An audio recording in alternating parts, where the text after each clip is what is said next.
This is Iron Sharpens Iron Council. Welcome to the evolution.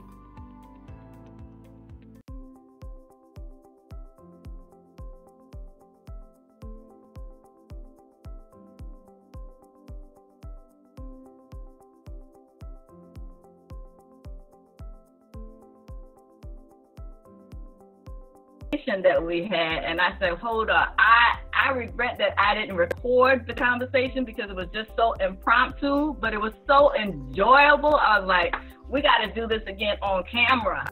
So we're gonna try to, and you know how it's hard to, relive a spontaneous moment, but we're gonna do our best to recreate it for y'all, just for y'all, because that's how much love we got for y'all. Okay, so how's that intro? That's good. Fantastic. Really, Okay. Try to relive that moment, because I felt the same way. I heard. So what happened was Guillermo heard about me through my brother, and Stan had been talking to Guillermo about the whole mission. And so take it away, Stan. Just tell me what you told, or tell the audience what you told Guillermo to get him so excited to be back here with me. Okay. Explain to Guillermo that Iron Sharpen Iron Council is on a mission to get 3,000 millionaires who are good-hearted and aware of our condition, and we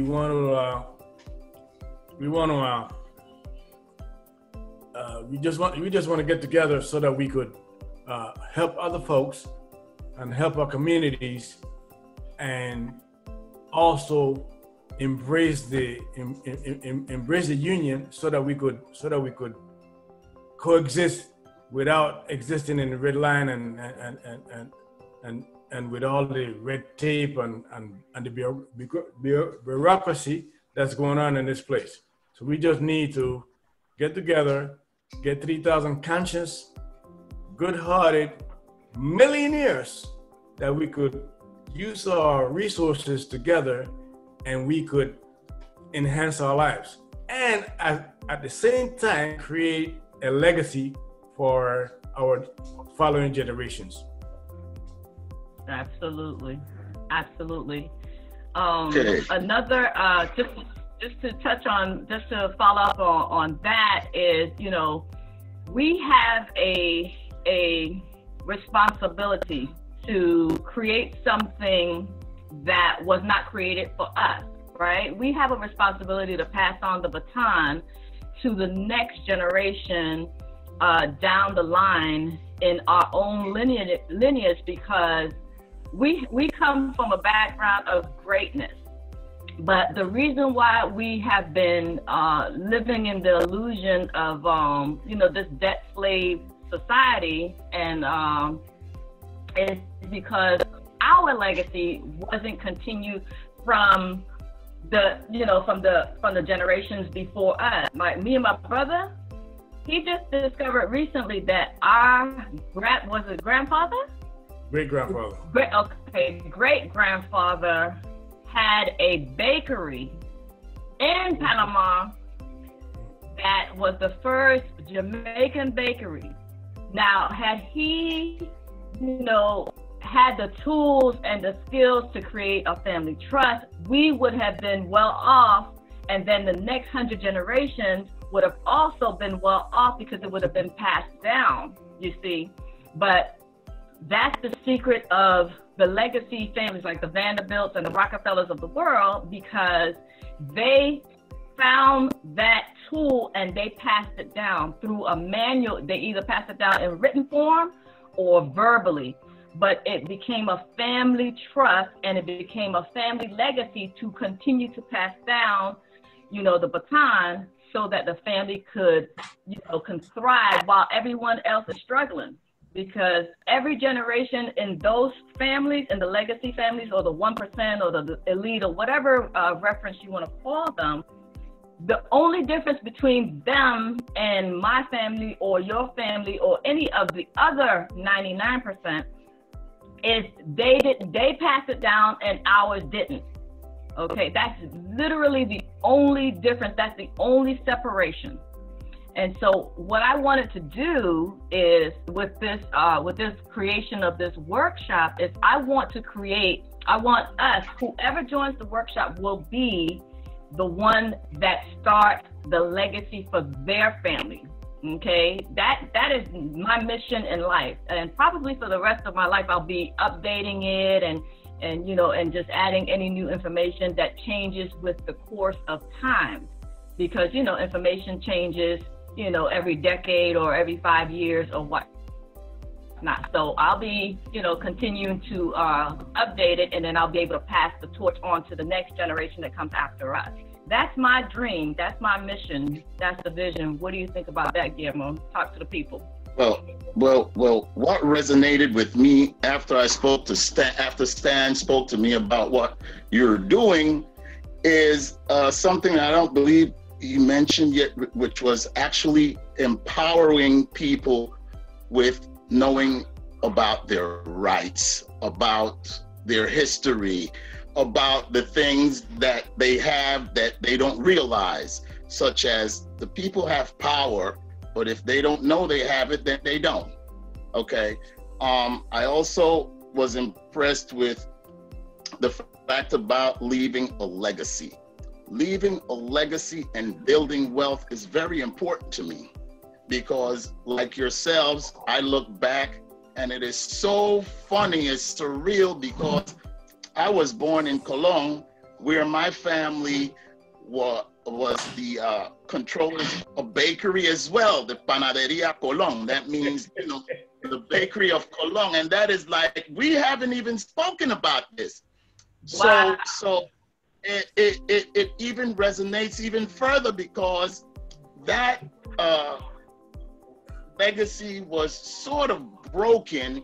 The bakery is still there, and it has over 50 years of existence, but it hasn't really carried over the way true legacy should carry over. There was an interruption, there was a breakage, and then there were other people who got involved, and that just muddied the waters. So it's still in control of the family, but it is still not structured in that way.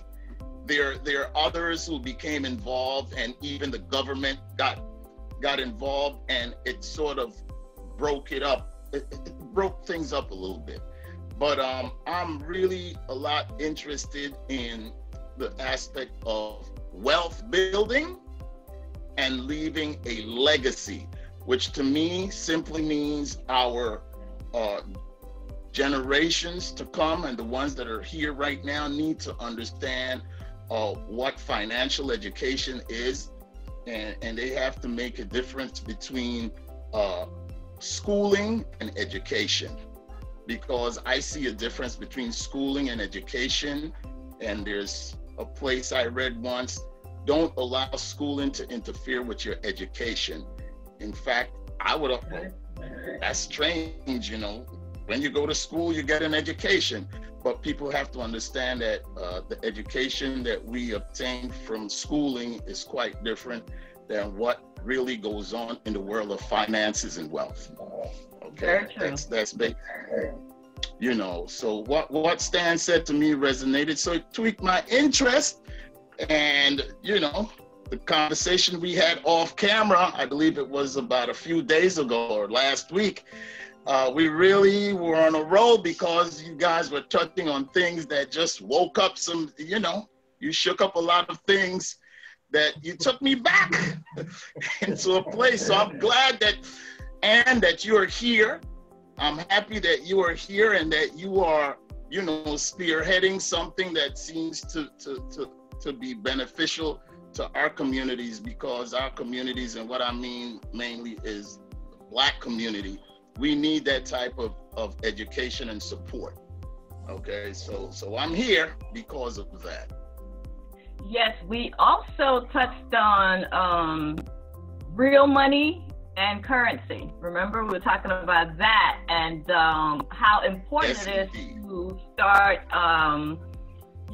stockpiling, precious metals in terms of silver and gold, and how important that's going to be here because in this generation of COVID-19, it's very sad to say that the other day I saw a news clip about that stated that 22 million people applied for unemployment. Unemployment is at an all-time high, and a lot of people are going to be caught off guard and unprepared, and they're going to be struggling financially needlessly, And so I started immediately. I went into currency mode, and I started purchasing more silver, and then that's when I had joined the Carrot Bars company, and I registered. And as a matter of fact, guys, I'm going to put my link at the end of this video. You can go to the video description box, and you'll see a way to join and sign up, because it's an amazing opportunity, and it has a lot of built-in tools and mechanisms and support. Don't call me and don't contact me. Contact Carrot Bars. I'm gonna tell y'all that right now, because but the video is very instructive. And it explains everything so precisely. You don't need to contact me. Just go to the link and you'll get all the information that you need. And if you have any follow-up, contact the companies, because, I'm simply a representative, but it's so important. Go ahead, Guillermo. Go ahead. Yes, what I was going to say in terms of what you mentioned, talking about precious metals and dealing with something that is a store of value, because gold is actually has been around for over 5,000 years, and it outruns inflation. And as currency, or what we call money, which is really fiat money, it's currency, it is, as we speak, losing its purchasing power. Okay, and Carrot Bars, as you mentioned, is not only a place where you could acquire gold and accumulate wealth, but it is a place, I consider it an academy, where the things that I'm learning at Carrot Bars, I have not learned in any institution of higher learning. Okay, and I've had my share of schooling. You could believe me when I say that to you. But when it comes down to a financial education, Carrot Bars is the place that has really opened the floodgates for me and my family.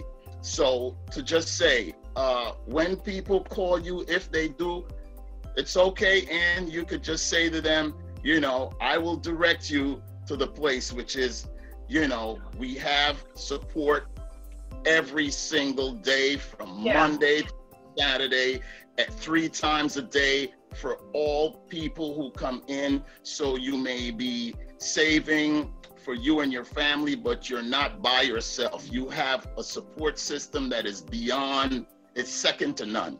Okay, so I'm glad you brought that up, because it's about building wealth and about following people like Robert Kiyosaki, who talks about rich dad, poor dad, and poverty is not really a state of being, but a state of mind.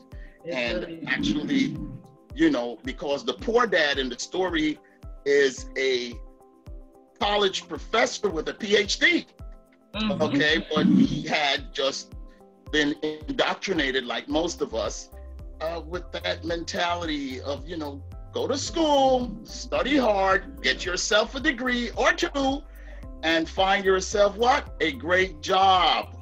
And that is where we fall off now. Okay, so I'm not raising my kids to get jobs, but I'm raising my kids to actually maybe create jobs. or to be, to leverage what's out there so that they could be entrepreneurs, so that they could build wealth for themselves and their children and their children's children. Okay. Absolutely. So that's where I'm passionate about this. So I'm loving this really, and I reach out to many people about financial education, which I myself am a student of, but I've been doing pretty well so far. So I'm very, very proud of that. Very good, very good. The importance of currency and placing your currency in precious metals is even more important now, and I dare say that is a paramount importance, because in the coming months, with a lot of uncertainty, with the whole coronavirus, pandemic and the scare and everything, which, by the way, I don't really, buy into in terms of the whole mask and all of that, but, I won't even touch all that right now. But basically, we have to be proactive, and it's never too late. And, do what you can with where you are.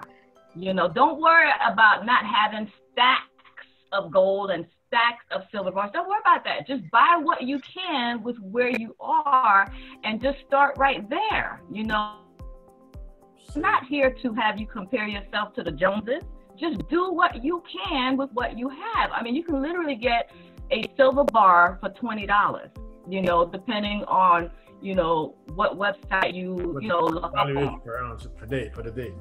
Yeah, and then that way at least you'll have something of real value, because, as Guillermo did mention, the US dollar is plummeting. It's losing value all the time. You cannot, rest assured that you will maintain the value of whatever you have in the bank, that's gonna sustain you, through a hard-hitting recession that we're facing.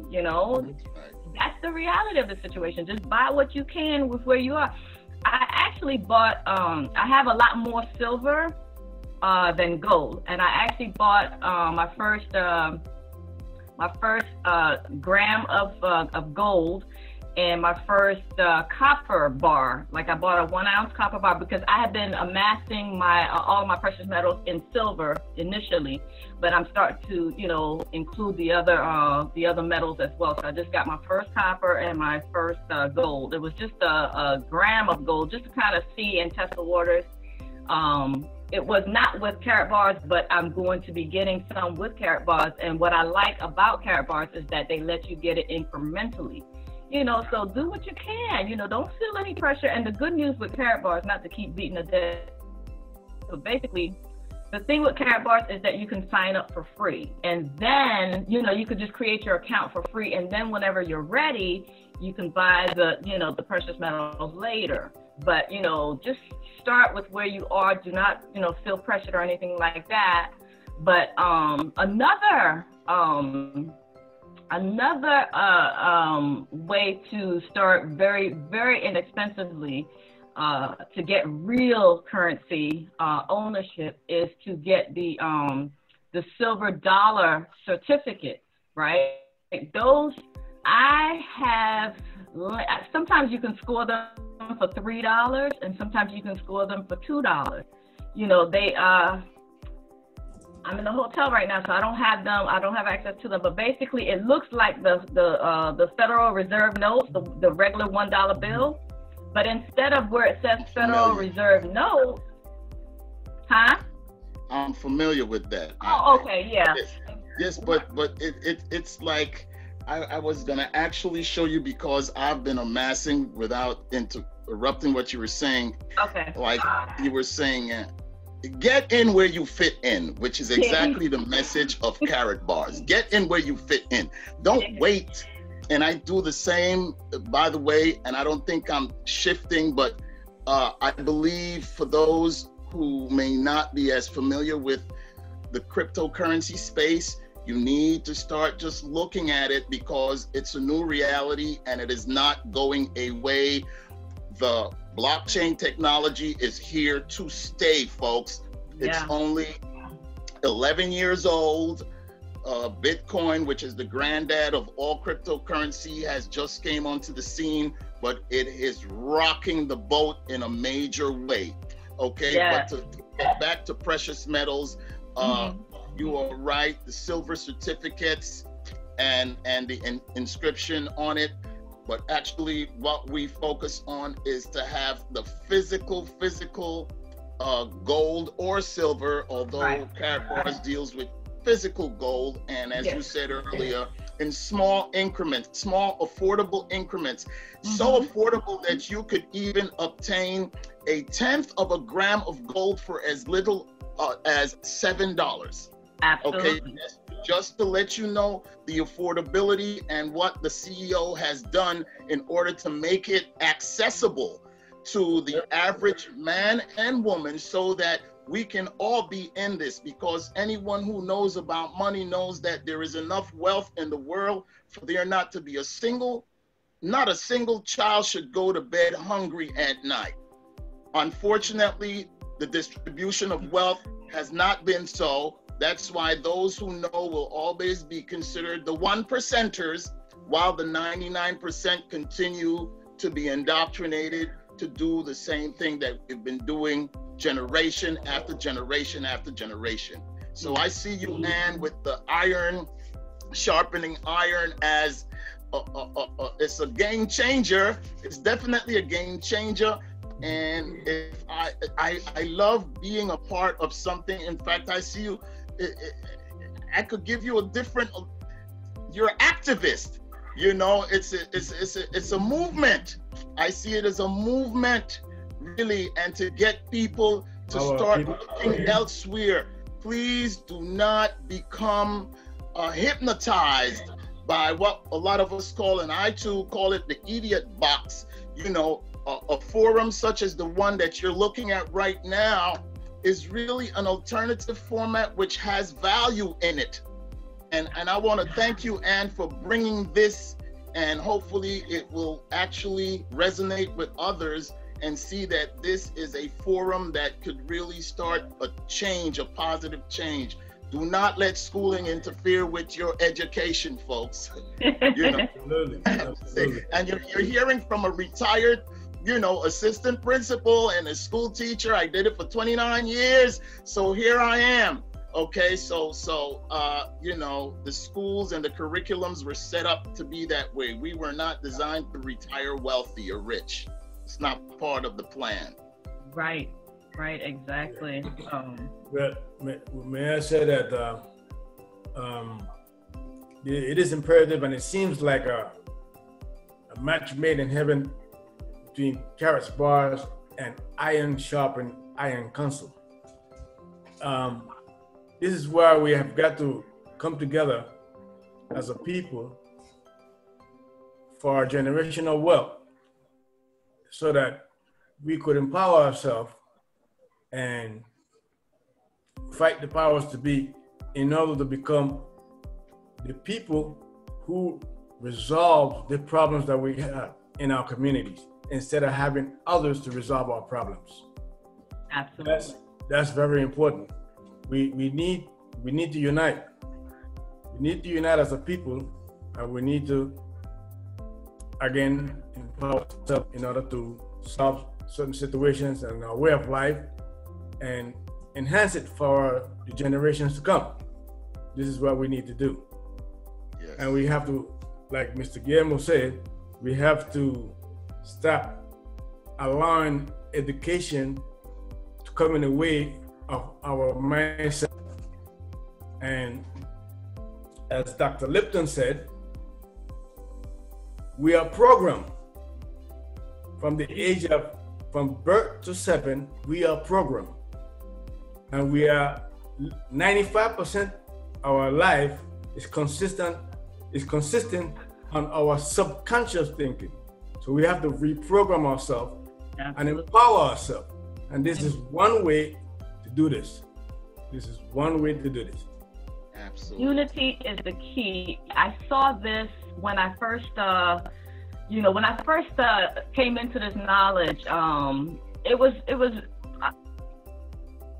to be honest, it was through watching a video on YouTube that I stumbled upon. I stumbled upon this video where this man, and it was so intriguing because I had, up to that point in my life, I had never seen anybody, you know, challenge, you know, the police in that manner, because it was a routine traffic stop, and this man was going in on the cop, and I was like, oh, wait a minute, he about to get shot. You know, like, I was just like, wait a minute, you know?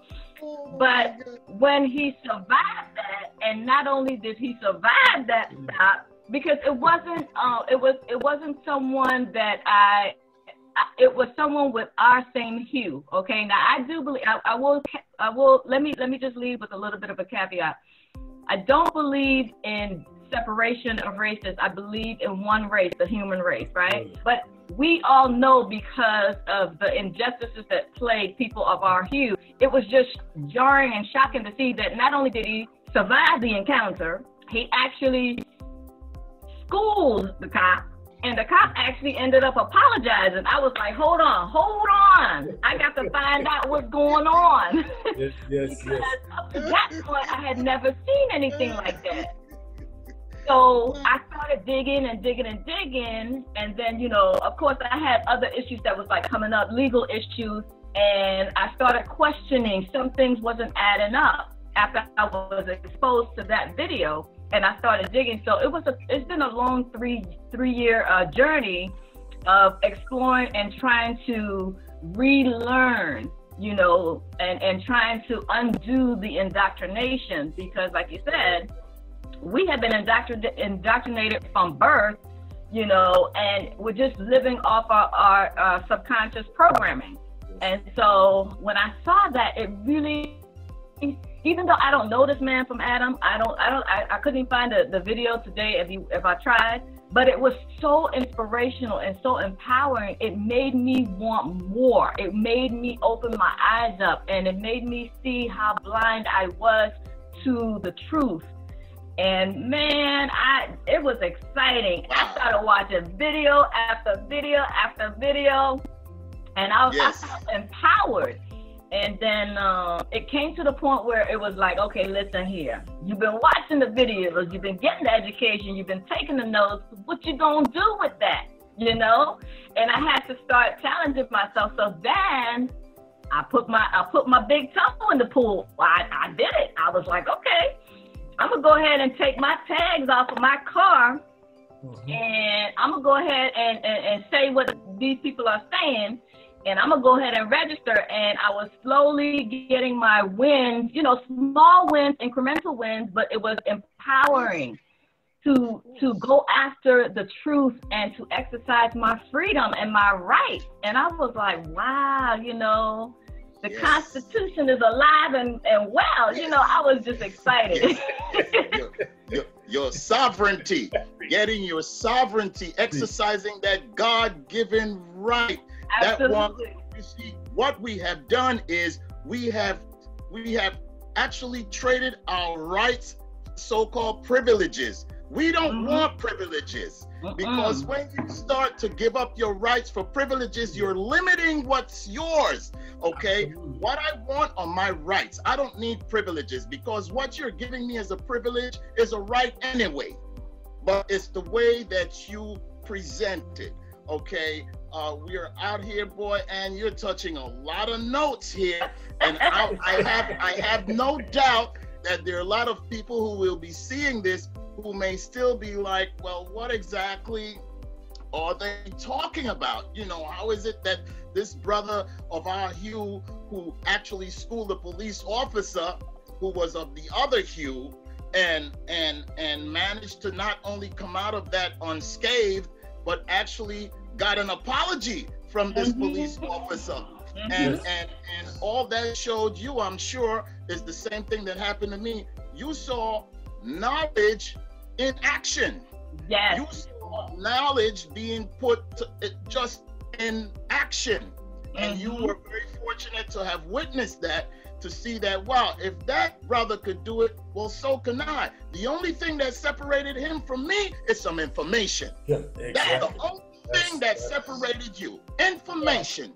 Yeah. So you went and started to research, and you did the digging, and you, as you said, you tested the waters a little bit, and then after you put in a toe, then after the toe, a foot went in, and then after that, these small incremental victories led you to where you are, and now no one has to convince you of anything, because you know there are two different books, guys. The one they show you in the school, and the one that's out here in the library that no one could hide. But since the school tells you, well, you only need to read 4 chapters, and if you read those 4 chapters, and when you take the test, you will pass the test. And once you do take it, you do see that you passed the test, but no one ever says, but what about all the other chapters that I didn't read? What about all the other chapters that were not part of the syllabus? What about that? Oh, don't worry about that. You already got your degree. You have your license. Go ahead and practice and do what you got to do. All right. And someone else who's, it's like, it's a big brainwashing machine out here, guys. But there is the good news is there is an answer, and there is remedy. There is remedy. There is remedy. Yes, the remedy, come to find out, because, okay, although the brother in that video, he overcame, you know, the challenge at the time with asserting, you know, certain so-called constitutional rights. And that was like my entry into the whole foray of, you know, of your sovereign rights and everything.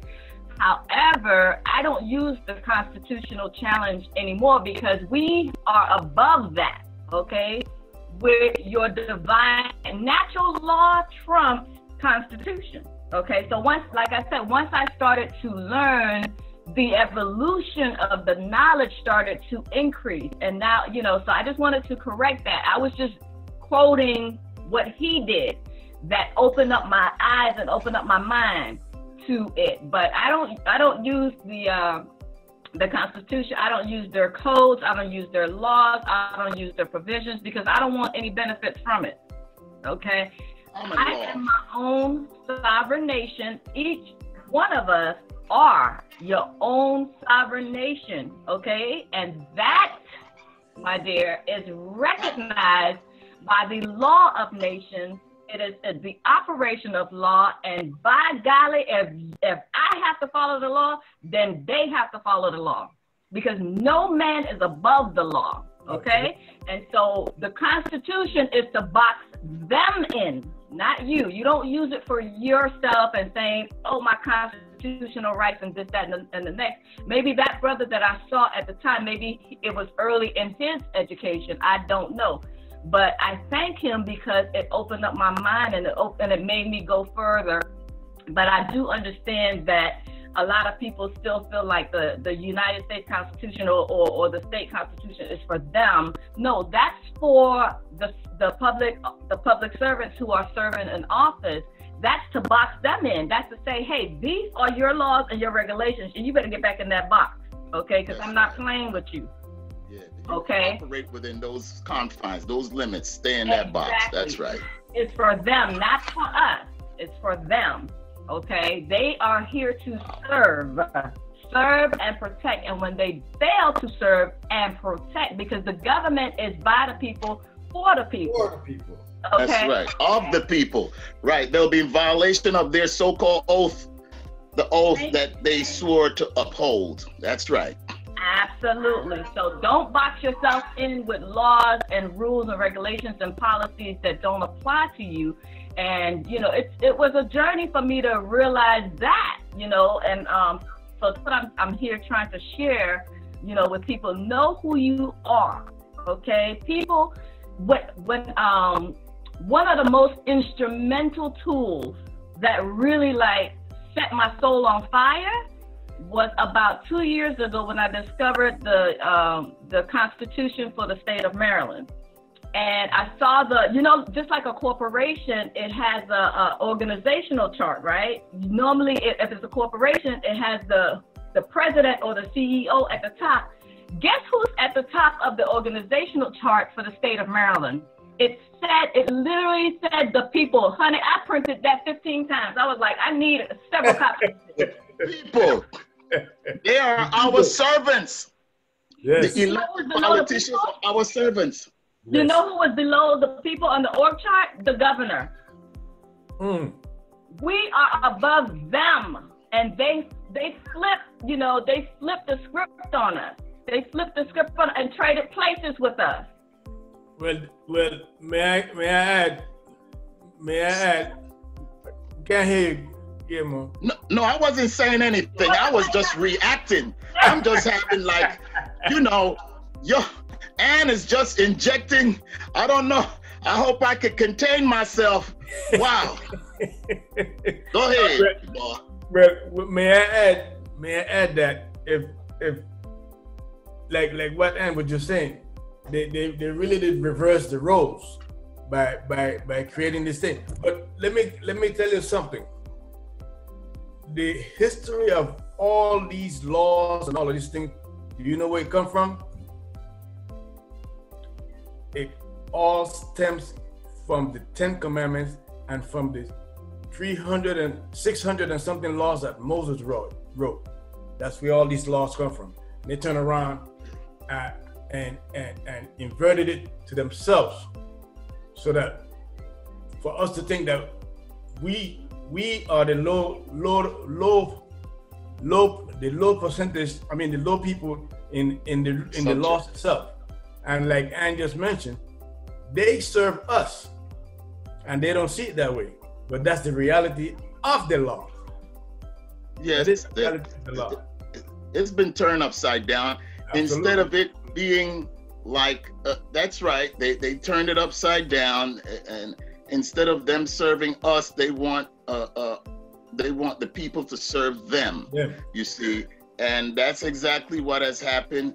But I see this whole conversation here as addressing the central idea, which is the programming. It's all part of an indoctrination.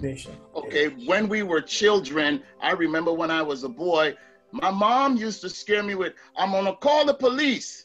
And I would get scared. So they did that to sort of discipline us, but they did not understand the psychological implication that would have, because my parent never said to me, well, if the police officer ever spoke to you or did something to you in a way, you need to really be assertive and let him know that, hey, I didn't do anything wrong. Or we never had conversations like that. It's like, the police said to do it, don't even question it, you do it. Somebody in authority, even the teacher said to do it, the teacher was angry, you were automatically wrong. So we have been also unknowingly and unintentionally been raised up in a certain way, and we as parents, until we wake up, continue to keep that alive within our children as well, and that can be a real problem. Okay, so this is about waking up and reprogramming ourselves so that we will not continue the madness and keeping the people away from the power that they truly have. I don't want the battery to die. I don't know how this is gonna, I have to plug in my power cable. Do you need to do that now? Well, I could pause the recording and resume. I'm just trying to find out if you want me to pause. Yes. Could you pause? Yeah. It'll take 2 seconds. Okay. All right, we're back recording. All right, go ahead. I'm not sure where we left off because my memory is all jacked up. But we're we was talking about the different laws and how we're supposed to. Divine law, the law of nature, is above all. Okay. The next laws that protect us, if you even want to call it that, are treaty. Okay, treaty laws, and then after that is trust law. You want to box them in? Don't just come with the Constitution. That's kind of weak in comparison. I mean, what Your arms, it reminds me of the saying, your arms too short to box for God. Come on now, don't come with the Constitution. You come with trust law, you come with treaty law, and you come with the law of nations, and you come with the big dogs, okay? Don't play with me. Don't come here playing with me, because I'm ready. I'm ready. I'm going to tell you one thing. Lawyers don't like me. Judges don't want me in their courtroom, because I got a mouth, I got a brain, and I will use them, okay? So I just love knowledge, and I love that I didn't stop at where I was in terms of just at the videos. I had to know for myself. I had to prove that what they were saying, you know, was repeatable and was true, you know, because truth is truth, no matter who says it, and no matter what the generation is, no matter what century you're in, truth is enduring. And so I wanted to be on the right side of truth. And so that's what kept pushing me to learn for myself, because a lot of times people don't realize that while they out here trying to hire a lawyer or trying to hire an expert or a guru, y'all listen, I'm not even talking to the guys here with me. I'm talking to y'all YouTube family. You better recognize at some point that this fight is personal. You have to get in there, because nobody's gonna save you. Stop trying to hire me. I'm not available to be hired. Stop trying to hire me. I appreciate the vote of confidence, but stop trying. I'm not available. Stop trying to hire me. I have turned down thousands of offers of, can you consult with me? Can you listen? I'm not nothing special. I'm not anything special. I'm not above anybody. I don't know more. I'm just out here studying in the trenches right there with y'all. Okay? I will say this until I'm blue in the face. You just have to learn the laws of your case. You don't have to learn the 50 million laws that these people are inventing in the fiction. You just have to learn the law of your case. But even above that, you just have to know who you are, so that they can't push you around. Okay? It's just that simple. I mean, I like simple. I like keeping things real simple and real easy and real understandable. And if you get nothing from this particular session, get that. You just have to learn the law of your case, and you just have to know that you are above all of that fray, because you are real. You are the living being, okay? No one can tell you who you are. Who can be the CEO of you except for you? Absolutely. You know what I'm saying? Don't let no one put any labels on you. Object, rebut. Don't sit there. Let them calling you a defendant. Who the hell is it? Who are they calling you a damn defendant? You better fix that, and fix it with the quickness, and say defendant. You mean the defendant in error? Defendant in error. Okay, that's who you're talking to, because you're not talking to this sovereign being. It's just that simple. Know who you are, and know the law. If you're gonna go into their courtrooms in terms of a court case or a legal matter, just know the law of your case. It's just that simple. There was a dude the other day that we talked maybe about 3 weeks ago. It's been a little while. He said just by watching my videos, he got empowered. He went from knowing absolutely no laws, no legal knowledge, no background in law. He had a family court matter. And just from me saying that one pivotal message, which is knowing the law of your case, he felt empowered. And do you know, within a space of 2 months, he went from losing the case to winning the case. His own case. He did not hire a lawyer. In fact, he had hired lawyers before, and he had let them go because they were, just taking his money, because that's what they do. So they're all members of the bar. I'm telling you guys. They're all members of the bar. Yes, they are, and they are trained to just take the judge and them. Okay. Yes. Yeah. So, they still go have a cup of coffee, win or lose. You know. Defendant versus what? The what? Oh, please. Oh man. Yeah. And well, I certainly hope that we can actually, I hope that we can, this will be just one part of several other meetings with you. Okay. Because there is so much to talk about. I feel, wow, this is great. This is great. This is a good forum where if people really want to learn about their rights and their sovereign rights, and you use words like sovereignty, you know, defendant, don't label me. I am, in fact, you have no jurisdiction over me.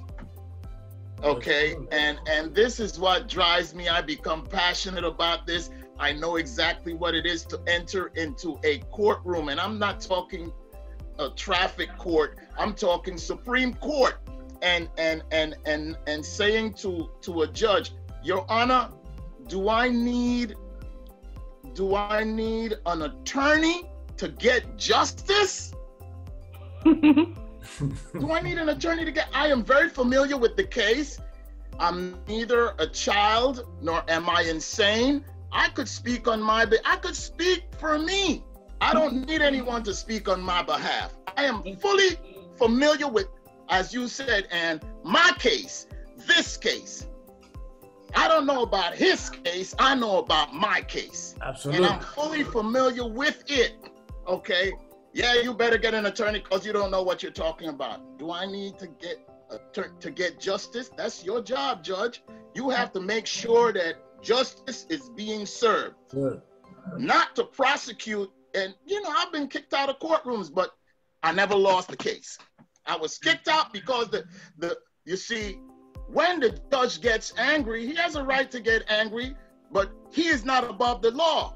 He could get angry, and that's what scares people. Oh, the judge got mad. He still can't rule the way he feels like. He is governed. He has to operate within the confines of that law book, of his oath. He has to go. And if someone that stands before him, that is, a fancy word is pro se, where you go without the assistance of an attorney, and you say, and everything you say is recorded because there's a recorder there, they cannot ignore that. And if he hears that you know what you're talking about and you are familiar with your case, he cannot ignore it. He could get angry, he could yell at you, but he cannot rule unless the law permits him to rule in a certain way. That's a fact. That is absolutely. As long as you, ask questions, you are the one in control. Okay. Even if they ask you a question, respond with a question. Okay. But let me just circle back to the whole title of pro se. I used to use that too. Okay. But there's not necessarily something wrong with that. It's just that pro se is a legal term, and we don't want to be under man's law. Man's law is the legalese, and that's part of their language. Right. So anything exactly, anything that they create, you can best believe is going to work against you. So that's why I don't even trust using pro se as a label anymore. I just use sui juris or sui generis. Okay, so just you guys, this is not supposed to be like a course or a lesson. This is look it up. Don't ask me in the comments. That's right. Look it up. Okay, because this is just just a very informal conversation. It ain't supposed to be no seminar. It ain't supposed to be a lecture. That's right. We just shooting the breeze here, and if you get the nugget, take the nugget. If don't come asking like we professors up in here. We ain't no experts. We just talking. Let this be the disclaimer right now. Exactly. This is not legal advice. This is not medical advice. This is not any kind of advice. We just chilling. Okay? That's correct. And we sharing information and sharing experiences that we've had, because boy, I've lived it. You know, the cars with the tags and the and speaking to the so-called authorities and letting them know, listen, the company that I represent alerted me and warned me that the local authorities may not be familiar with this. So I had to actually show them in their own book that I had the actual right to operate in the way I was operating. Okay. And I still was not under their jurisdiction. Okay. Absolutely. But, you know, it just takes, look, go look it up, folks. And you're telling them right. Don't take our word for any of it. Do your due diligence. Do your research, look it up, because it's there for whoever comes looking, it's there for you to find it. It's right there. It's not hiding even. It's not hiding. Absolutely. You know, always, you know, respond with questions. And anytime because the courtrooms is a trap, okay? It's full of tricks and traps to entrap you. So if you don't give an affirmative answer or reply, they cannot trick you into giving up your right. So, you know, it definitely, you know, behooves you to, you know, look up the terms that we're talking about, and just know that you are the one who can control the, you know, your own. You are the only one who can control what you say. Okay, they can't force you to accept anything. In fact, if you don't accept, there is no consent, and when there is no consent, there is no contract. And I'm telling you, it's always been about the contract when we are in court. It took me forever and a day to realize that. UCC. Yes. The Uniform Commercial Code, I guess you kind of heard about that too, right? That's right. Right. You know, contract law, you know, wow. Yeah. This is great. I think the service that you're providing on this channel and is really a good thing. I feel really good to be a part of something like this, because I know there is value in this. Okay, there is value. I look at it as I see gold. You know, like gold has intrinsic value. Like you just said, truth is truth. Truth transcends time. Truth that was told when my grandmother was a baby, that same truth is relevant today. Okay, all right, that truth is relevant today, and it will be relevant long after I'm gone. Okay, truth is truth, no matter when you hear it. You heard it today, but it was truth way before you got here, and it'll be truth long after you're gone. Okay, so that's what I like about these types of conversations. I do see value in this. Value because someone could take a nugget, as you said, and run with that and follow up. You took a nugget. You took a nugget when you saw that challenge between that brother and a police officer, and you took that nugget, and look where you are today. Okay, you've been empowered. Yes. Absolutely. Yes. I love it. Yes.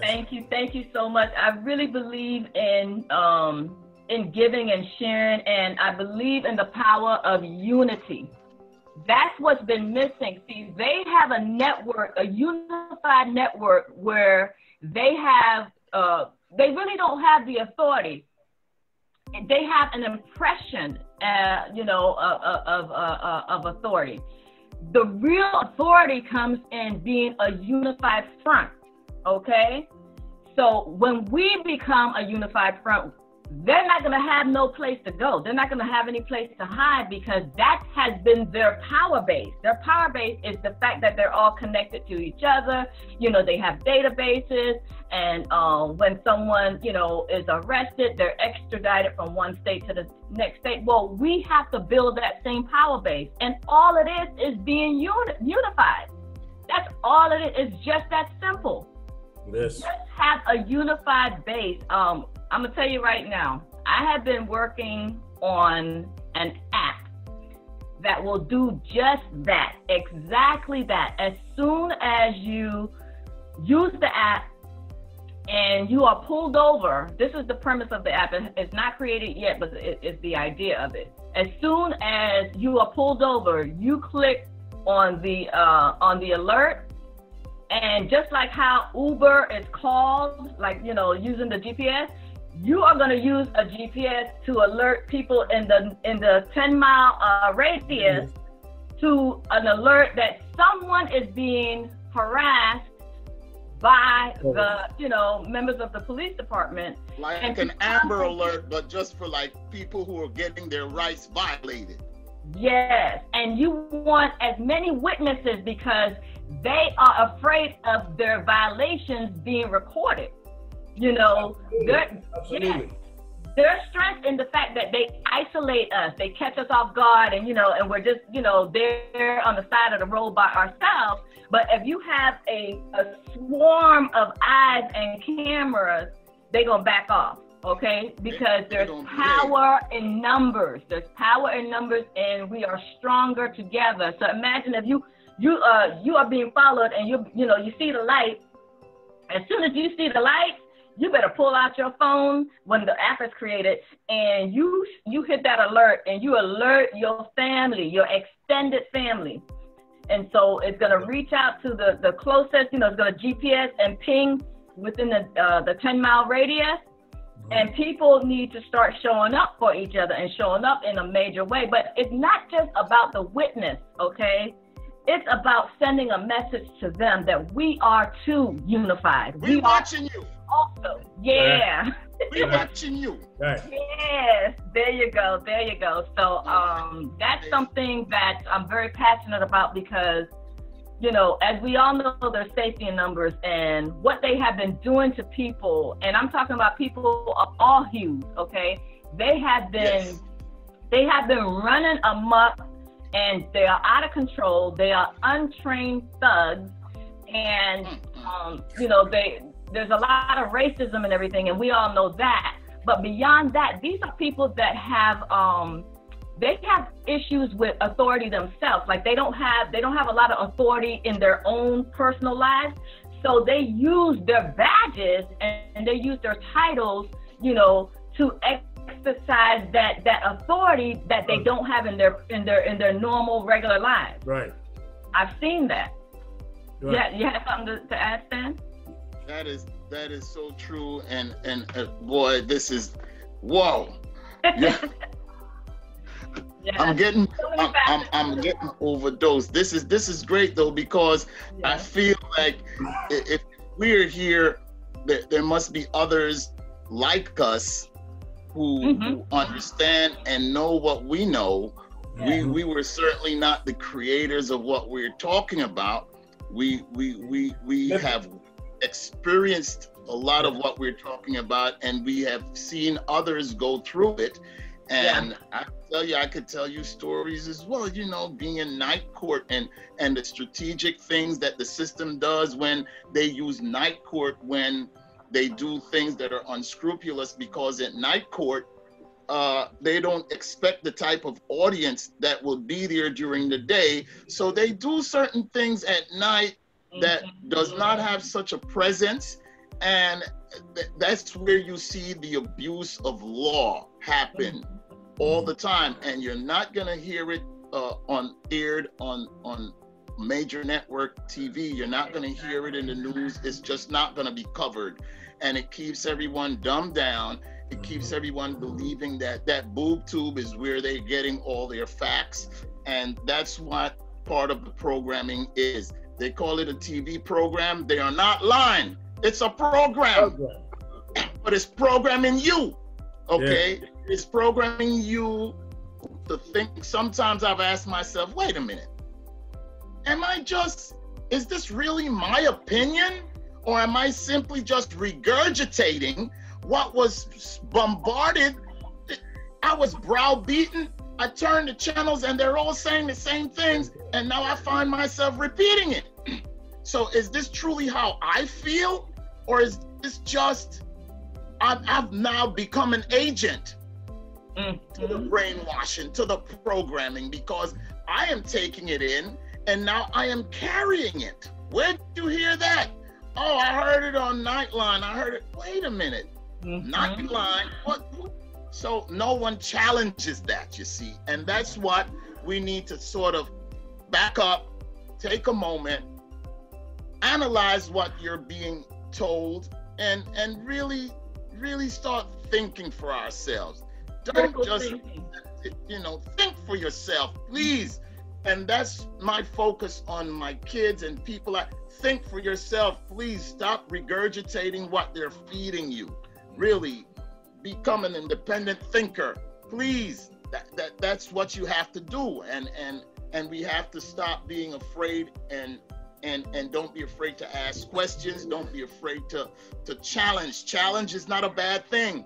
I know we become intimidated, especially people of African descent who see what they see on TV about the law enforcement, but a lot of that is smoke and mirrors as well, because as Ann said, it's a war between the haves and the have-nots. It's a war to even use those who are part of the 99%, which are the law enforcement people. They're 99% also, but they feel a little above because of the badges and so on. So, even people who are the so-called European descent, they too are victims of a lot of stuff that goes on. I have seen it personally as well. Okay, so it's just that there is something called cognitive dissonance when they're dealing with us.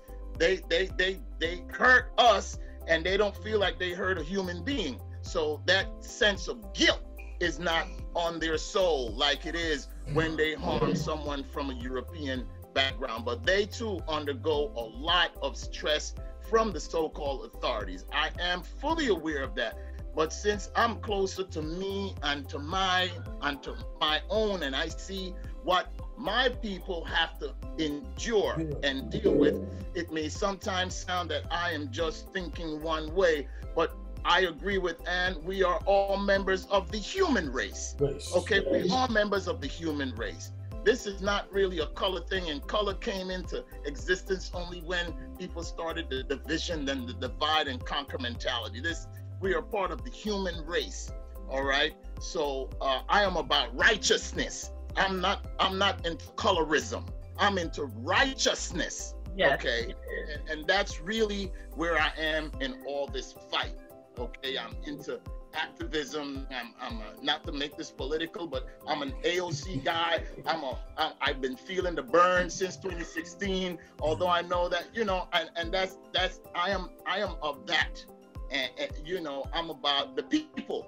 And if you want to call me a socialist, then call me that, because to me, that's not a bad word. To me, a socialist is somebody who wants to take care of society. That's my definition of it, and that's who I am, take care of the people. All of the different labels are meant to divide and conquer. Okay, so that's why I don't get into politics, I don't get into religion, and I don't get into race, because all of those labels is the divide and conquer that was literally a plot to keep us from the unified front that we need in order to overcome. The only two, I had to write it down, because the only two sides to this story is the oppressed and the oppressors. That's it. That's the only two sides. Which one are you on? It's not about political affiliation. It's not about the color of your skin. And it damn sure is not, about any other labels. Okay? It is about freedom, and it is about truth. So are you on the side of truth?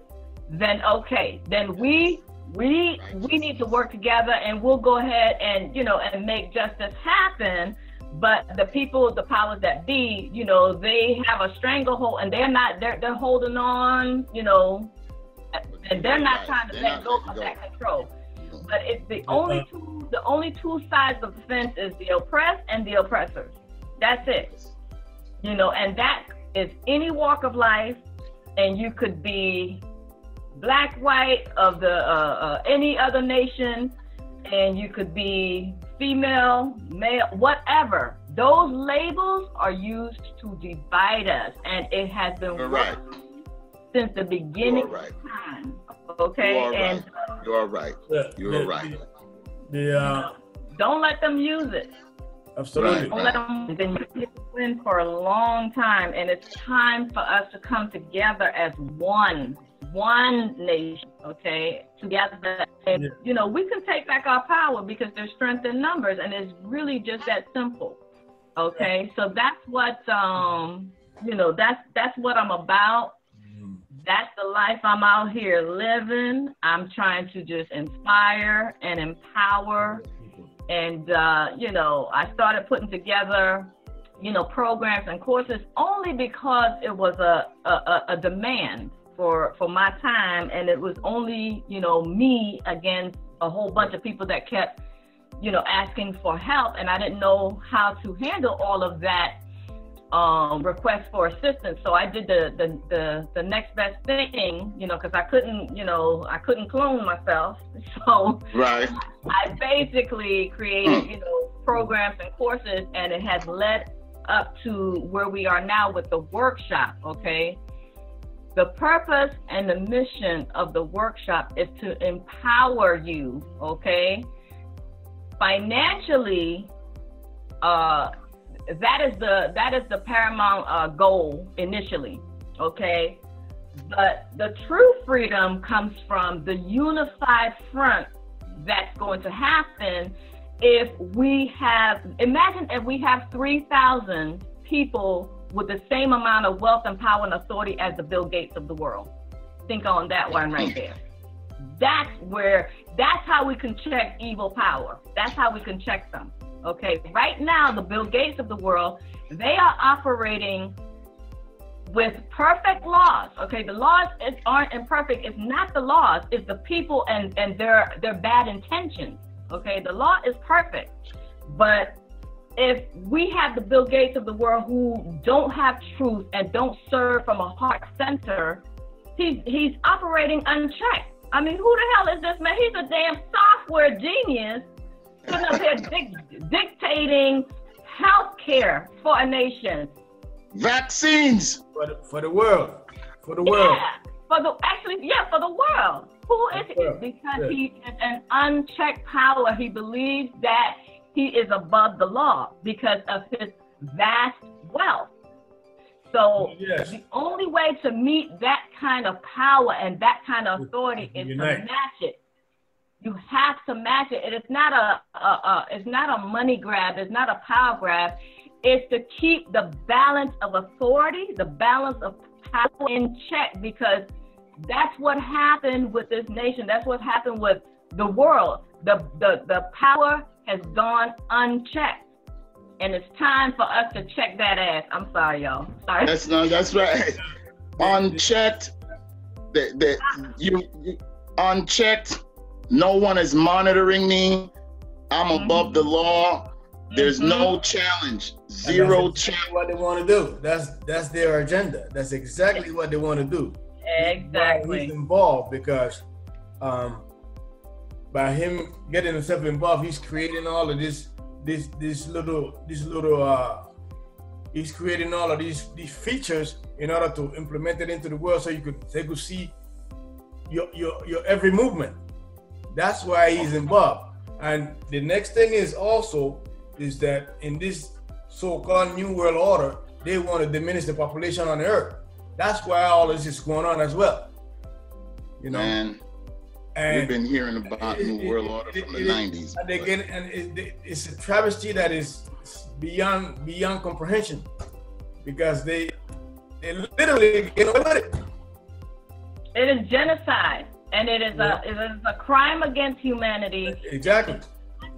It is unchecked power. And so it's time for us to unite now more than ever, because this whole coronavirus pandemic nonsense, you know, was to use the greatest power is fear. The mongering is off the chain and it works. And I'm telling you right now, mark my word, watch the date of this video. This government and the world order will never forget how everyone responded in slavery mentality and kowtowing. They're not going to forget, and they're going to use this tool again. The tool is fear. The real virus is fear. The real virus is fear. You're absolutely right, Ann. And so, yeah, I'm telling y'all, you know, and, you know, I got caught up in the whole mask thing because I guess I could say I respect store policy, okay? But the minute the store policy or the sign on the store door, the entrance changed to, oh, this is a state law, I removed my mask. I walked past security and I asked for the manager and I said, your law is not gonna happen here. I'm not following any state law because it's unlawful, okay? It's unlawful AF. And I'm not complying. Now, if it's a store policy, okay, I don't really know how to defeat that. There is no remedy for that. If you have a private business, you have a right to. That's a private situation. Absolutely. Yeah, but when they talking about the minute that they slap up is a law and is a regulation and it's a state recommendation by the governor, that's when all bets are off, and I take the mask off. Yeah, it's like, and so. I got it, state law. Okay. Newsflash. I'm not under that jurisdiction. No. They have no jurisdiction over me. So state law does not apply to me. And I say that really at the risk of, you know, some people like, well, dang, you kind of sound anti-establishment. You know, but you need to understand that the so-called establishment is not here in my best interest or your best interest. Right. And that's where we need to understand, all right? So if there is a saying that says, well, if it ain't broke, don't fix it. Well, I say, if it ain't broke, break it. Because you have to break out of this mentality, man. I'm sorry. That's it. If it ain't broke, break it. Because you have to break out of this. And all of us have been walking around with our eyes open, but we're unconscious. I said before, when in certain talks that I've had, when I was in darkness, the worst part of it is I believed it was light. I believed I was in broad daylight, but when I got the nuggets, I then learned, I then discovered that, oh my God, been in darkness all along. But I was moving as if I was in daylight. And that's when I realized, boy, you were not only in darkness, you were unconscious. You was asleep, but you believed you were woke. And when you woke, you realize too how small the numbers are. People who are really awake realize that they have company, but they are part of a minority group. They're really in a special company, but they are outnumbered. Right. Because most of the people are in zombie land. They're in zombie land. That's why when I talk to people, I have to choose my words very, very carefully. You know, because sometimes I gotta say, well, I'm out of the closet. I'm out of the closet. This is foolishness. I am not, you know, look, when I was gotten, oh, Mr. Riley, are you teaching the kids not to pay their taxes? Not at all, not at all. I'm an educator. What I do with my finances is my own business. If you want to attack me for being a pedophile or being someone who acted inappropriately with a child, as I am entrusted by parents to be in local parentis, which means I'm just showing off a little bit. In the absence of mom and dad, I become mom and dad. Okay, so if you don't have a charge like that against me, don't bring it here. They don't like folks like us. They don't like that. And I'm not afraid to speak. And I could speak assertively. It doesn't mean I'm disrespecting you, but I demand respect. Right. You know, I remember I was pulled over by a police officer real quick, and he asked me to open my trunk. And I asked him just one question, and it changed the whole scenario. I asked him, "Oh, am I required to open my trunk just because you are requesting it?" Simple. Simple. The fact I just put the question like that, he went back to his partner and says, "Go ahead, wrong vehicle." Just like that. That's because the average person would just go ahead and say, "Yes, officer, don't hustle with the cops. They have guns." All I asked him was, "Am I required to open my trunk just because you are asking me to do so?" If he had said yes, I would have said, "I need to call my attorney right now." Of course, that was my scenario. Okay. But the fact that I posed the question in that manner, he knew that he was not dealing with the average Joe. Exactly. Because I just asked him a question, am I required to open my trunk just because you're asking me to do so? See, they're so used.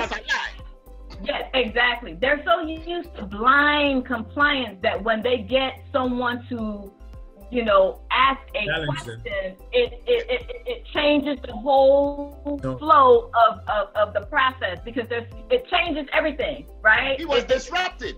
I disrupted. Yeah. He was disruptive that, oh my God. And a black dude asking me that question, the black people always fall in line. Yeah. Right. Black people always line up for us. Yeah. You know, so he knew that, you know, so I want everybody to talk like that to the police. Yeah, absolutely. You know, you got something to hide. That's why you're not. No, I don't have anything to hide. I don't want my rights to be infringed upon. I just need to know, because, hey, there is a thing called the Fourth Amendment. I know I'm quoting the Constitution, but, you know, illegal search and seizure is a real thing. Yeah. If I let you in here, I said, you have a, when we see it in the movies, you have a warrant, that's a real thing. That's a real thing. I let you in here because I let you in. But if I stand up and say, no, hold it right there. Yes, because it's private dwelling. Don't cross this line. Jurisdiction. Because then you're in violation of my rights. And I'm not going to have that. All of what you're saying boils down to two words. And that works in every scenario and every circumstance. You basically are saying, prove it. Prove it. By operation of law, prove it. Okay? It's just a fancy way, you know, of saying prove it, basically. Because I will repeat again, no man, no one, nobody is above the law. No one. And you know, they just expect that blind, you know, obedience. So when you stop and say, hold on, prove that out. You making claims and you making offers, you making charges and you making orders. Okay, since we at McDonald's taking orders, okay, I'm gonna go ahead and write up my bill, and you're gonna have to pay for that order because you're infringing on my time, and my time is my private property. Okay. And time is something you can't make, okay? Once you utilize my time, you got to pay for that. You got to pay for that, okay? You only get 24 hours of it at a time in a day, right? Exactly. Wow. Well, let me say that once I had a confrontation with the police here in New York City. I was in a cab with a couple other folks. And then they pull over the vehicle, and then they proceeded to search the vehicle. And I told the driver, I said, listen, you're not supposed to allow these people to search your vehicle without a warrant, a search warrant signed by a judge. Yes. And the cop heard me say that, and he proceeded to search everybody in the vehicle. And I told him, please do not touch my person. You have no search warrant to search this vehicle, which is a private entity. It does not belong to the government. So you have no right to search this vehicle. They stopped immediately, and got upset, called their supervisor. The supervisor came over and said, we got a street lawyer. He said, I'm not a street lawyer, I know my rights. Simple as that. That's why we as a people are supposed to learn our rights so that they do not railroad us and commit, crime against us using the law. You understand? So that's the problem right there. Let me pick it back on the wearing of the mask that Ann was talking about a little bit earlier. Yeah. The mask. Let me say, I'm not a doctor or none of that, but in using the mask in a long period of time, it's not healthy for us in the first place. Reason why is because whatever the body is exhaling, it is bad for you to re-inhale. So you're not supposed to be wearing this thing at such a long period of time in the first place. You're supposed to wait for a little bit of time, take it off, and perhaps put it back on. And you're supposed to at least, you're not supposed to be wearing this 12 hours and 10 hours and all of this kind of stuff. That is hurting people at the same time. Yeah. Because it's not unless you wear, not even when you're wearing one with a filter. But see, the thing is, they're so accustomed to disseminating false information that they just do this, knee-jerk reaction, and then because they know that the people are really sheeple, like sheep, yes, and just follow suit and blindly follow whatever they hear, as a mandate, and it's gotten to the point where it's another course of division, because there are people in these streets out here talking about, oh, why are you not wearing a mask? And they're wearing a mask. Why are you not wearing a mask? And they're attacking people. People on both sides are attacking each other. The mask wearers are attacking the non-mask wearers. Yeah, okay. Right. Yes. And it's just madness. It's a world, we're living in a world gone mad. It's just insanity, pure insanity these days. As a matter, let me tell y'all, I was at the grocery store the other day, and I wasn't wearing a mask, but I always take a bandana with me in my pocketbook just in case they say the magic words, which is store policy. Okay, when they come with the law nonsense, that gets defeated. But I walked past I walked in, the entrance had a security guard. She saw me with no mask. She didn't challenge me, so I said, hey, and kept it moving, okay? I'm walking throughout the entire store. The vast majority of the other customers had on a mask. I get all the way to the end of my journey. I'm in the line. I get up to the register, and the cashier says, ma'am, I need you to put on your mask. I said, I don't believe in that. And she said, I don't believe in it either, but I can't believe the security didn't say anything. And if I have to wear, everybody, and she was just, I was like, okay. She's like, if you don't put on your mask, she's like, I'm right there with you. I don't believe in it either, but it's the store policy. She said the magic word. So I was like, all right, she's like, it's a store policy and I don't like it either. So, but if you don't wear your mask, I can't, check you out. She said the word store policy, which, I was like, all right. And I put this little bandana on my face. Okay. And then I got checked out and everything like that. And while I was leaving the store, the same security guard who had a mask on with the ventilator style, once again, I took the bandana off. It's still around my neck, but it wasn't on my face. And she didn't say anything. I guess she don't really care. But it's just a world gone mad. And now there's another division, another course of division for people who really staunchly believe in the wearing of the mask because the government recommends it. It's just a recommendation, people, and it's actually doing more harm than good. Anything else? Lord have mercy. I don't know. It's the same fight I had, even if you go even further and talk about the vaccines, because don't come with me with the vaccine thing, because that's another big fight with me. You see, and that's a whole other, but everybody vaccines, so you can't come to school, you can't do this. It's like, okay, if everybody in here has been vaccinated, that's supposed to mean that they're all protected, right? And if my child who has not been vaccinated, so who is at risk here? My kid, right? And if I am willing to opt out of this, then why do you wanna keep me away? You know, you wanna punish me?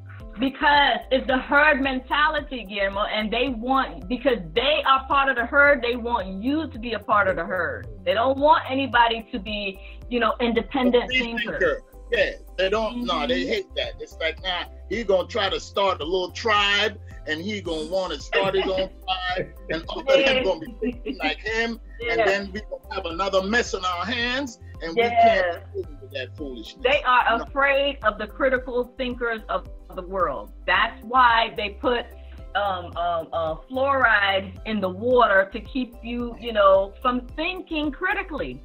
Okay, I know what's happening. They don't want us to think, and they want you to be just a good little debt slave and just keep it going as is. From cradle to grave, they want to control. Yeah, and so listen. Well, that's something that's been going on. Oh, sorry, Guillermo. Go ahead. Go ahead. That is something that's been going on all along, anyways, because. It's not so much the governments of the world. It's more done with the farmer groups of the world who's creating all of this thing, and they have an agenda to eliminate a certain portion of the population on Earth, meaning mostly us. Mm-hmm. And they have been doing this all along, from creating all these medications that are supposed to be healing us, but they're not. They're healing one part, but they're damaging 3 other organs. And they're not doing. I remember I picked up a student one time who was in the business of becoming a pharmacologist, and they was learning how to make the medicines and whatnot. And I asked the question. I said, how you know that, for example, you are making a medication for a headache, the aspirin, how do you know that medication is not going to damage other organs in the interim of trying to relieve the pressure of the brain? And the young lady looked at me and said, you ought to be in my school because you asking some interesting questions. I said, really? I said, wow. So that alone in itself shows that everything is experimental. Yeah, absolutely. Everything. And they want to use it on a certain population. Mm-hmm. And like Angel said earlier about the water, all of that is in play because they're trying to poison us with the water and with our foods. This is why it is very important for us to unite and create our own financial stability so that we could create, so that we could have our own food, grow our own food and everything else, so that we don't have to mess with the regular, with the norm. With the processing, the processing and all of that.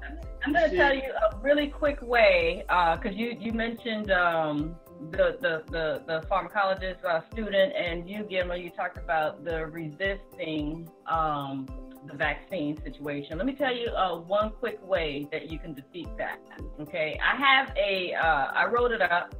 It is a course available because I got tired of being asked. So again, I can't clone myself. So the quickest way that I can clone myself is to create a written manual. So I know you guys have probably heard of adverse drug reaction. Okay, but that is specifically side effect. Mm-hmm. The side effects to one drug. But guess what? Whenever there is a drug to drug interaction, mm-hmm. Okay, by law, and I was just learning this recently, okay, it's bad enough that if you have a side effect, a negative side effect to one drug, then that doctor, following the Hippocratic oath that he took to do no harm, he by law has to listen to what you're saying and prescribe another drug. Okay, they have to, and it's still experimental. However, when it comes to vaccines, the remedy for vaccine is the fact that they cannot guarantee your safety when it comes to drug interaction. Absolutely. Okay? I had to look it up because I remember just finding the word. There's a medical term, and that the drug-to-drug interaction is called laterogenic reaction. If there's a danger of drug-to-drug reaction or laterogenic reaction, by operation of law, they cannot force you to take that vaccine because it is against the Hippocratic oath of the medical professional. So that's how I can opt out.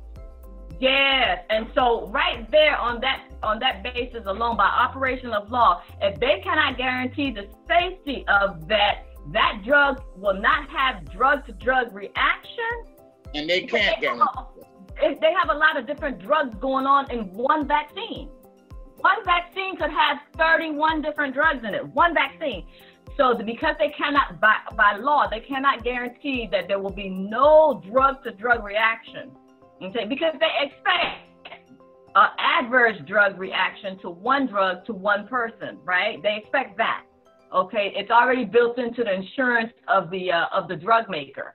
Mm-hmm. But if they cannot guarantee that there will be no drug-to-drug reaction or laterogenic reaction, they cannot mandate a vaccine. They cannot force you to take that vaccine because that is against the Hippocratic oath. And I was like, oh, and yes. They know they can't guarantee. They would never dare give such a guarantee.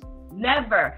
The minute you mention drug-to-drug reaction, it's all that's it. It's all bets are off. They cannot give you that drug. They cannot give you that drug. You just have to ask the question, is there a chance that there might be a drug-to-drug interaction?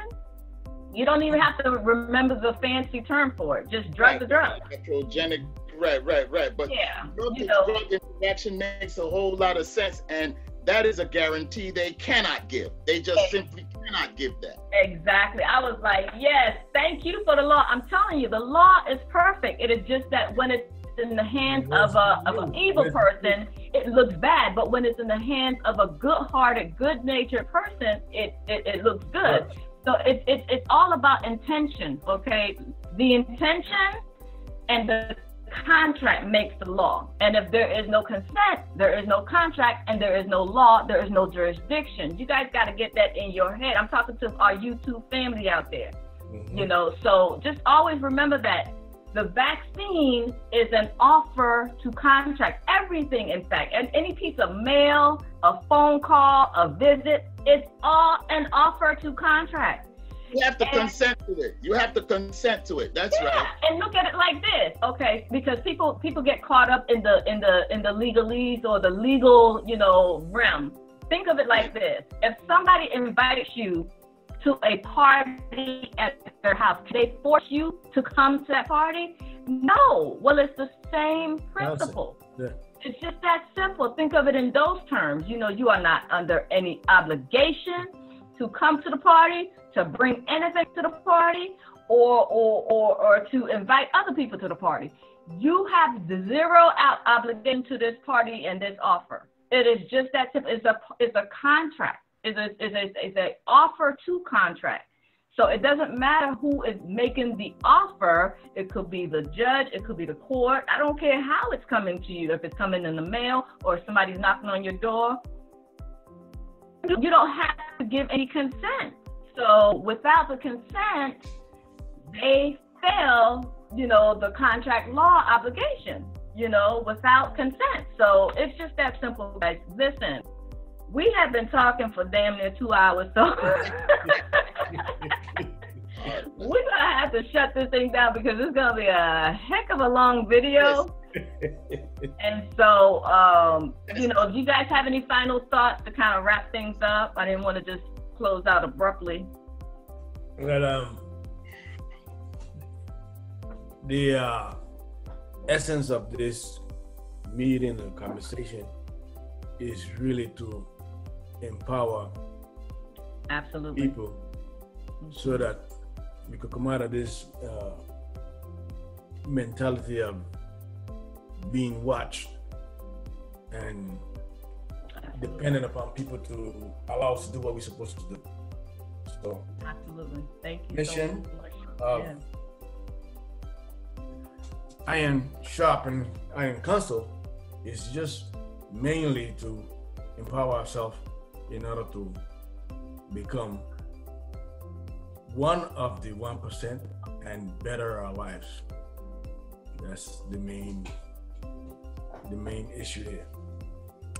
Well, I like to say that I have been sharpened by this conversation, this meeting here. Yay!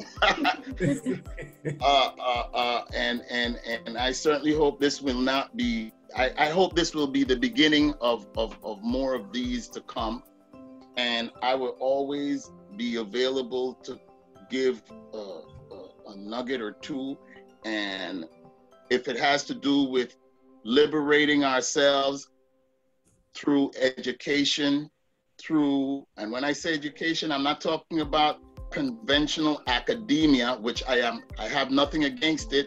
I lived most of my adult life doing that, or part of my adult life, because I expect to still be around. I have to be a centenarian like my grandmother. I expect to be around because I still got stuff done, you understand? But I really appreciate this invitation, and if it has to do with empowering people. And just to close, listen guys, get gold, get precious metals, get all the information you can on cryptocurrency, because the dollar bill is dying as we speak, and the only thing that will be accepted anywhere in the world is gold. So empower yourself so that you could become wealthy, and not only for you, but for you and those you will leave behind. Okay? And thank you very much, Ann and Stan. Wow, that rhymes pretty nice. Ann and Stan. So thank you for this invitation, and really, I'm humbled by this, really. This was good. I know that you said that you had watched a lot of the videos, right? Yeah, I saw a few of the videos. I'm like, yo, Stan, I fell in love with your sister, man. I told him I was. Wow, thank you. I am honored. I am humbled by your kind words. I appreciate it. It's true, and it's true. It's like, wow, because it's not very often that I get to really meet someone and I could say with you, I mean, I know your brother, but you, I just heard about you, but then I got to actually, I got to talk to you for the first time the other day, and now talking to you again, it has actually, reaffirmed that it was just, this is not accidental. I really don't believe that, this is really by design, whatever you're thinking, but this is not accidental. I believe in the law of attraction.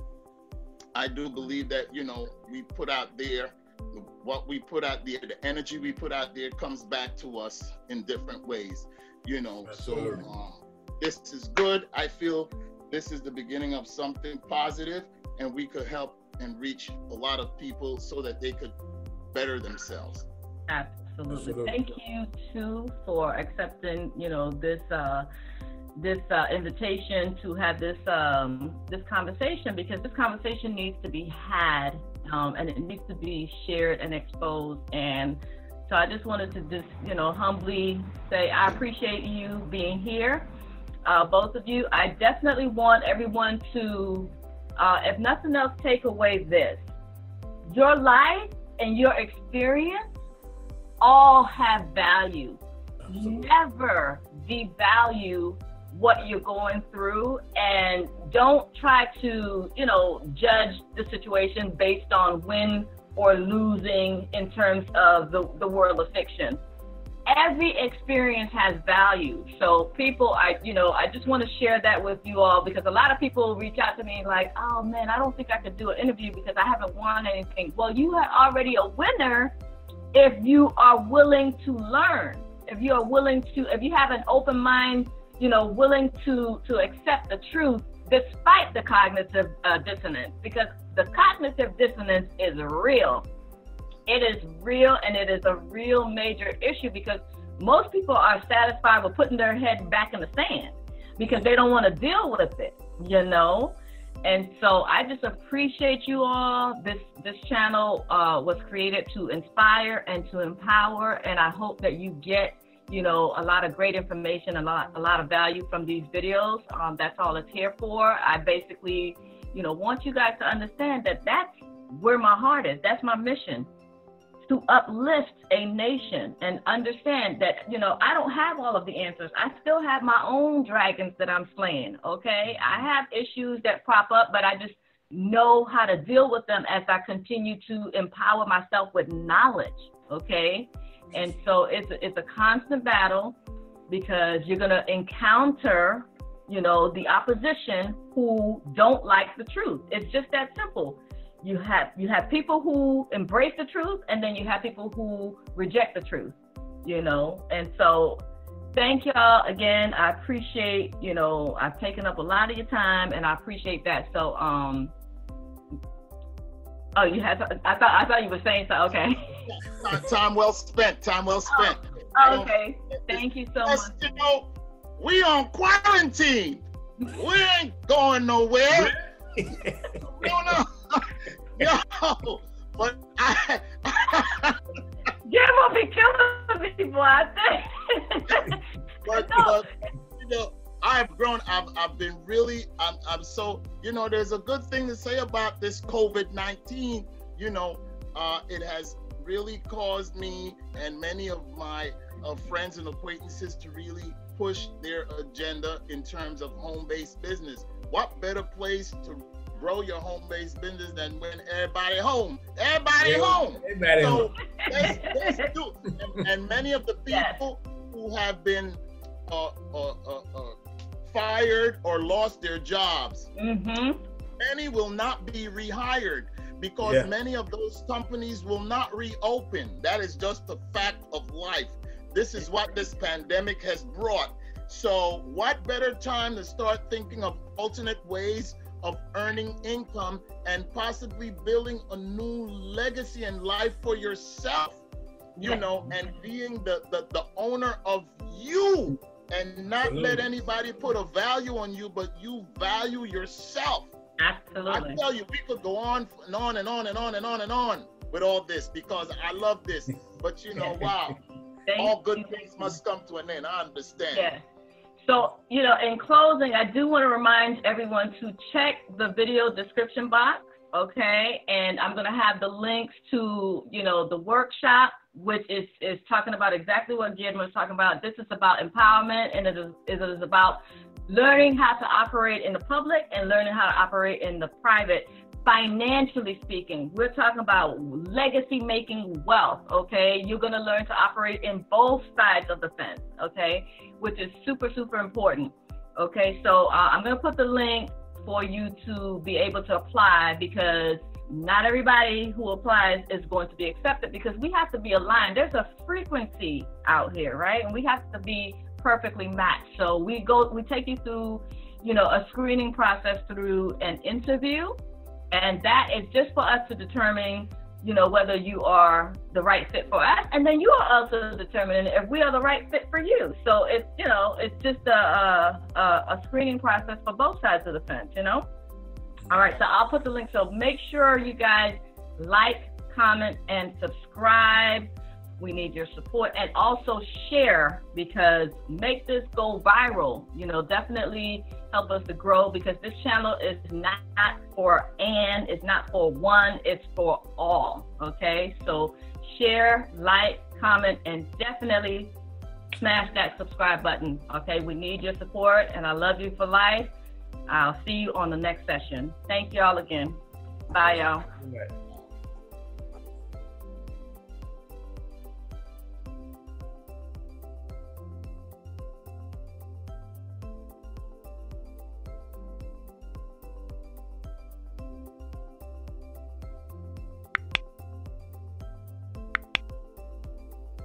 Hey fam, we are proud partners with Car Marshal. So if you or someone you know are looking for a new or used car, you can perform a nationwide search and it's free, 100% free. The best part is they help you find a car and actually negotiate the price for a hassle-free car buying experience. You can find the link in the video description box below to our channel sponsor, Car Marshal. Thank you, beautiful people. We appreciate your support.